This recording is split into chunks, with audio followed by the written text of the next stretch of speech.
अच्छा, तो क्या एक सदियों पुराना फलसफा हमारे आज के माली मसाइल हल कर सकता है? मतलब, क्या स्टोइज्म, ज़ब्ते नफ्स और ज़हनी सुकून का फलसफा वाकई हमें दौलतमंद बनने का कोई रास्ता दिखा सकता है? आज हम इसी सवाल की तह तक जाएंगे। हम ये जानने की कोशिश करेंगे कि क्या स्टोइज्म के जरिए दौलत कमाना वाकई कोई ठोस हिकमत अमली है, या ये सिर्फ एक नया दिलचस्प ख्याल है। ये बात कही है मुसन्निफ डेरियस फोरुक्स ने, जिनकी किताब पर आज की हमारी गुफ्तगू मबनी है। और ये सिर्फ एक जुमला नहीं है ना? ये उस बेचैनी की कहानी है जो पैसे की कमी से पैदा होती है।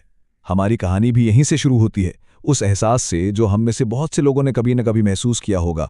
ये फिक्र कि जेब में पैसे कम हैं और ख्वाहिशें बहुत ज़्यादा। दानिश कुतुब में खुशामदीद। तो आज का हमारा सफ़र कुछ इस तरह होगा। हम शुरू करेंगे आज के दौर के माली मसाइल से, फिर देखेंगे कि स्टोइक फ़लसफ़ा सरमायाकारी में कैसे मददगार हो सकता है। इसके बाद हम एक अहम सवाल उठाएंगे, क्या दौलत कमाना वाकई एक स्टोइक मकसद है? हम कदीम फ़िलॉसफ़ा की बात भी सुनेंगे, फिर दौलत को एक अच्छे आले के तौर पर देखेंगे और आखिर में बात करेंगे हकीकी खुशहाली के रास्ते पर। तो चलें शुरू करते हैं। तो सबसे पहले बात करते हैं उस मसले की जो तकरीबन हम सबका है। देखिए, पैसों को मैनेज करना खुद एक मुस्तकिल सरदर्द है ना? लेकिन इससे भी बड़ा एक दुश्मन है, एक खामोश चोर, और वो है महंगाई। ये वो चीज़ है जो हमारी मेहनत की कमाई को धीरे धीरे बगैर आवाज़ किए खा जाती है। फोरेक्स के लिए ना, ये कोई किताबी बातें नहीं थी, ये उनकी अपनी कहानी थी। वो बताते हैं कि कैसे बचपन में घर में पैसों पर बहसें होती थीं, और फिर जब उन्होंने पहली बार सरमायाकारी की तो सीधा 60% का नुकसान उठाया। इन तजुर्बात ने उन्हें सिखाया कि माली इस्तेहकाम का मतलब सिर्फ पैसे कमाना नहीं है। असल खेल तो उन पैसों से जुड़े जज्बाती तूफानों यानी खौफ और लालच पर काबू पाने का है। अब जरा इस तस्वीर को देखें। ये एक बहुत ही ज़बरदस्त बात बताती है कि कुछ ना करने की भी एक कीमत होती है। ये ग्राफ दिखा रहा है कि अगर पैसा सिर्फ कैश की सूरत में पड़ा रहे तो वक्त के साथ साथ उसकी खरीदने की ताकत कैसे ख़त्म हो जाती है। ये जो नीली लकीर है ना, ये महंगाई है जो आहिस्ता आहिस्ता पैसे की असल कीमत को खा रही है। और ये आदादो शुमार तो बिल्कुल ही चौंका देने वाले हैं। सोचिए जरा, अगर 1980 में किसी के पास $1000 थे और उसने वो बस संभाल कर रख लिए, तो 2022 तक उनकी कीमत सिर्फ $440 के बराबर रह गई। लेकिन अगर वही $1000 मार्केट में इन्वेस्ट कर दिए होते तो वो बढ़कर तकरीबन $30,000 बन जाते। मतलब जमीन आसमान का फर्क। इससे यह साफ जाहिर है कि आज के दौर में सरमायाकारी ना करना अपने आप में एक बहुत बड़ा रिस्क है। अच्छा, तो सवाल यह है कि अगर सरमायाकारी इतनी ही ज़रूरी है तो फिर हर कोई अमीर क्यों नहीं बन जाता? फोरोक्स कहते हैं कि असल मसला मार्केट को समझना है ही नहीं, असल चैलेंज है अपने आप को समझना। और इसी मसले के हल के लिए वो एक कदीम फ़लसफ़े यानी स्टोइज्म ही तरफ देखने का मशवरा देते हैं। फॉरेक्स के मुताबिक हर सरमायाकार को इन 3 बड़े दुश्मनों का सामना करना पड़ता है। पहला, मार्केट का उतार चढ़ाव जो हमारे अंदर खौफ और लालच को जगाता है। दूसरा, मुस्तकिल मिजाजी की कमी, क्योंकि रोज खबरों का जो शोर होता है ना, वो हमें टिक कर बैठने नहीं देता। और तीसरा, माजी के नुकसानात के जज्बाती जख्म जो हमें आगे बढ़ने से डराते हैं। ये सारी जंगें बाहर नहीं, हमारे अपने अंदर लड़ी जाती हैं। और देखें, सरमायाकारी के गुरु बेंजामिन ग्राम ने भी यही बात कही थी कि जो लोग अपने जज्बात के गुलाम हैं वो सरमायाकारी से पैसा नहीं बना सकते। मतलब कामयाबी का राज बड़ी बड़ी कैलकुलेशंस में नहीं, बल्कि अपने अंदर के खौफ और लालच को काबू करने में है। ये दिमाग से ज़्यादा दिल का खेल है। तो इन सब तजुर्बात के बाद फोरोक्स को एक तरह से रोशनी नजर आई। उनका सोचने का तरीका कुछ यूं बना, दौलत बनाने के लिए मुझे अपने जज्बात पर काबू पाना है।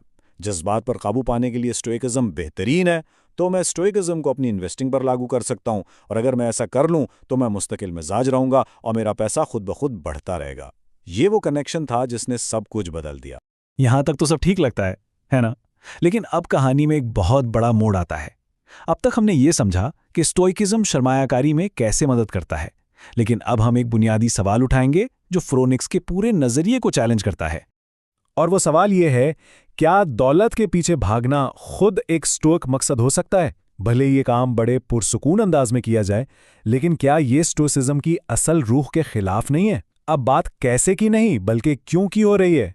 इस बहस को समझने के लिए रेडिट पर हुई एक गुफ्तगू के ये 2 ख्यालात बड़े दिलचस्प हैं। एक तरफ कुछ लोग कहते हैं, देखो भाई, दौलत को जिंदगी का मकसद बनाना ही गैर स्टोइक हरकत है। लेकिन दूसरी तरफ एक और नजरिया है, नहीं, दौलत उनका मकसद नहीं थी, बल्कि ये इनकी अच्छी और मुनज़्ज़म जिंदगी का एक कुदरती नतीजा थी। तो ये 2 बिल्कुल मुख्तलिफ सोचें हैं।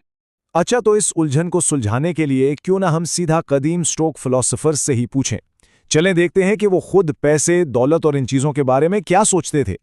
स्टोक फलसफे में एक बहुत ही दिलचस्प तसव्वुर है जिसे तरजीही बेनियाजी कहते हैं। इसका सादा सा मतलब यह है कि कुछ चीजें जैसे सेहत या दौलत बजाते खुद ना तो अच्छी है न बुरी। हाँ, ये बात ठीक है कि सेहत बीमारी से बेहतर है और दौलत गरीबी से, लेकिन स्टोक्स के लिए असल चीज किरदार की नेकी है। उनके नज़दीक एक गरीब इंसान भी एक अमीर शख्स से ज़्यादा नेक और खुश हो सकता है। और फिर हमें सेनेका का ये कॉल मिलता है जो बहुत ही सख्त है। वो कहते हैं, दौलत को हकीर समझो क्योंकि दौलत तो गुलामी का सर्टिफिकेट है। अब ये बात तो इस जदीद ख्याल से बिल्कुल ही उलट है कि स्टोइज्म से अमीर बना जा सकता है। सेनेका तो कह रहे हैं कि दौलत की चाहत आज़ाद नहीं बल्कि गुलाम बनाती है। ये बात वाकई सोचने पर मजबूर करती है कि कहीं हम इस फलसफे का मतलब ही गलत तो नहीं ले रहे। और जब हम खुद इन बड़े स्टोइक फिलोसोफर्स की जिंदगियों को देखते हैं तो कोई एक सीधा साधा जवाब नहीं मिलता। मार्कस ऑरेलियस जो बादशाह थे, उन्होंने दौलत को मकसद नहीं एक जिम्मेदारी समझा। एपिक्टेटस जो पहले गुलाम थे, उन्होंने आज़ादी के बाद सादगी की जिंदगी गुजारी। और सेनेका, उनकी कहानी सबसे पेचीदा है। वो बेइंतहा अमीर थे, लेकिन उनके काम और उनकी बातों में अक्सर तजाद नजर आता था। एक ऐसी बहस जो आज तक जारी है। तो फिर सच क्या है? एक तरफ स्टोइक असूलों को इस्तेमाल करके अमीर बनने का ख्याल है, दूसरी तरफ कदीम फलसफा है जो दौलत को अहम नहीं समझता। चलें अब इन दोनों के दरमियान एक तीसरा, एक मुतवाज़न रास्ता तलाश करने की कोशिश करते हैं। और ये ख्याल इस रास्ते को समझने में बहुत मदद करता है। बात यह है कि पैसा खुद बुरा नहीं है, ये तो एक मल्टीप्लायर की तरह है, एक ऐसा आला जो किसी भी चीज को बढ़ा देता है। एक अच्छे और इंसाफ पसंद इंसान के हाथ में यही दौलत भलाई को कई गुना बढ़ा सकती है। तो मसला पैसे का नहीं, उसको इस्तेमाल करने वाले का है। ये स्लाइड इस फर्क को बहुत अच्छी तरह वाज़े करती है। देखें, अगर दौलत को मकसद बना लिया जाए तो ये परेशानी और लालच का बाइस बनेगी, लेकिन अगर इसे एक आला समझा जाए तो यही दौलत नेकी करने, इंसाफ कायम करने और दूसरों की मदद करने का जरिया बन सकती है। तो सारा जोर पैसा जमा करने पर नहीं बल्कि इसे अच्छे कामों में इस्तेमाल करने पर होना चाहिए। तो इस सारी गुफ्तगू का निचोड़ क्या है? आखिर में हम कुछ ऐसे अमली उसूलों पर पहुंचते हैं जो आज के दौर में किसी भी इंसान को हकीकी खुशहाली की तरफ ले जा सकते हैं। और ये खुशहाली सिर्फ पैसों की नहीं बल्कि ज़हनी सुकून की भी है। तो ये हैं वो 4 बुनियादी उसूल। पहला, मार्केट को नहीं अपने जज्बात को काबू में रखें। दूसरा, ये याद रखें कि दौलत सब कुछ नहीं, असल चीज़ नेकी है। तीसरा, अपने आप से पूछें कि पैसा मकसद है या सिर्फ एक आला। और चौथा और सबसे अहम, अपने माली वसाइल को इंसाफ और भलाई जैसे अच्छे कामों के लिए इस्तेमाल करें। और आखिर में डेरियस फोरुक्स की ये बात पूरी बहस को समेट देती है।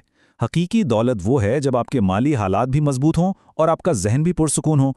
मतलब असल कामयाबी सिर्फ बैंक बैलेंस नहीं है बल्कि माली इस्तेकाम और जहनी सुकून का एक साथ होना है। एक के बगैर दूसरा बिल्कुल अधूरा है। तो आखिर में ये सवाल हर एक के लिए है कि हकीकी खुशहाली का मतलब क्या है? ये एक ऐसा सवाल है जिसका जवाब हर इंसान को अपने लिए खुद तलाश करना होता है। अगर आपको ये गुफ्तगू पसंद आई और इससे कुछ सीखने को मिला तो इसे लाइक करें, सब्सक्राइब करें और अपने उन दोस्तों और ख़ानदान के अफराद के साथ ज़रूर शेयर करें जो अपनी ज़िंदगी को बेहतर बनाना चाहते हैं।